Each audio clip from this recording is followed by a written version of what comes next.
যে পাইপলাইন দিয়ে বিপদের সময় ভারত থেকে বাংলাদেশ ডিজেল পাচ্ছে সেই পাইপলাইনটা তৈরি হয়েছিল শেখ হাসিনার সময়। ভারত থেকে যাতে সহজে জ্বালানি তেল দেশে আসতে পারে সে লক্ষ্যে তৈরি করা হয়েছিল এই পাইপলাইন। এর নাম ভারত বাংলাদেশ মৈত্রী পাইপলাইন। সংকটের সময় বাংলাদেশ এখন এই লাইনের সুবিধা পাচ্ছে। বাংলাদেশের কৃষি ও শিল্প খাত বাঁচিয়ে রাখতে ডিজেলের নিরবচ্ছিন্ন সরবরাহ অপরিহার্য। এই গুরুত্বপূর্ণ চাহিদাকে মাথায় রেখে তৎকালীন প্রধানমন্ত্রী শেখ হাসিনার কূটনৈতিক দূরদর্শিতায় বাস্তবায়িত হয়েছিল ভারত বাংলাদেশ মৈত্রী পাইপলাইন। 2023 সালের 18 মার্চ শেখ হাসিনা এবং নরেন্দ্র মোদী ভিডিও কনফারেন্সের মাধ্যমে এই পাইপলাইনের আনুষ্ঠানিক কার্যক্রমের সূচনা করেন। এরপর থেকে নিয়মিতভাবে ভারতের নুমালীগড় রিফাইনারি থেকে বাংলাদেশে আসছে উচ্চমানের ডিজেল। এই মেগা প্রকল্পটি সফল করতে হাতে হাত মিলিয়ে কাজ করেছে দুদেশের প্রধান দুইটি জ্বালানি প্রতিষ্ঠান, ভারতের নুমালীগড় রিফাইনারি লিমিটেড এবং বাংলাদেশের বিপিসির নিয়ন্ত্রণাধীন মেঘনা পেট্রোলিয়াম লিমিটেড যৌথভাবে এই প্রকল্পটি বাস্তবায়ন করেছে। 2020 সালে শুরু হওয়া এই পাইপলাইন স্থাপনের কাজ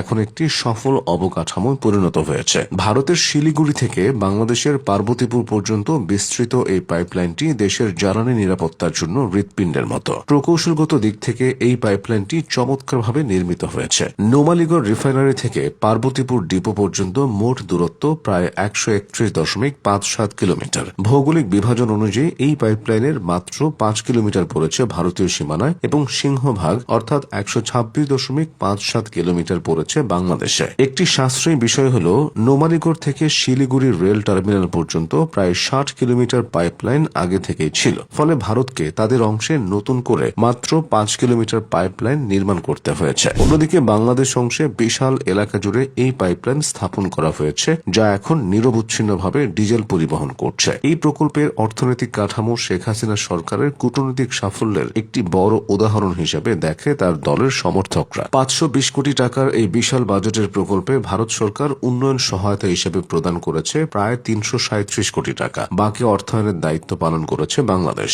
এই বিনিয়োগের সুফল এখন সরাসরি ভোগ করছে বাংলাদেশের উত্তরাঞ্চল। আগে রেল ওয়াগন বা সড়ক পথে যে বিপুল পরিমাণ পরিবহন খরচ ও সময় অপচয় হতো, পাইপলাইনের মাধ্যমে তা এখন অনেকটাই কমে এসেছে। পাইপলাইনের মাধ্যমে আনা জ্বালানি সরাসরি জমা হচ্ছে দিনাজপুরের পার্বতীপুরের অত্যাধুনিক টার্মিনালে। এই প্রকল্পের আওতায় সেখানে 29,000 মেট্রিক টন ধারণ ক্ষমতার একটি বিশাল এবং আধুনিক ডিপো নির্মাণ করা হয়েছে। এখান থেকেই মূলত রাজশাহী ও রংপুর বিভাগের জেলাগুলোতে ডিজেল সরবরাহ করা হচ্ছে। বর্তমানে এই পাইপলাইনটি পূর্ণোদ্যমে সচল রয়েছে। সাবেক আওয়ামী লীগ সরকারের দেওয়া তথ্য মতে পাইপলাইনটির প্রকৃত সক্ষমতা বছরে প্রায় 10 লাখ মেট্রিক টন পর্যন্ত জ্বালানি পরিবহন। তবে চাহিদা ও পরিকল্পনা অনুযায়ী তারা বছরে প্রায় 2.5 লাখ মেট্রিক টন জ্বালানি এই পাইপলাইন ব্যবহার করে ভারত থেকে আমদানি করার কথা বলেছিল। অর্থাৎ ভবিষ্যতে কৃষি বা শিল্প খাতে চাহিদা বাড়লে বাংলাদেশ খুব সহজেই এবং দ্রুততার সাথে বাড়তি জ্বালানি এখান থেকে সংগ্রহ করতে পারবে। 520 কোটি টাকা ব্যয়ে নির্মিত এই বিনিয়োগ এখন বাংলাদেশের জ্বালানি নিরাপত্তাকে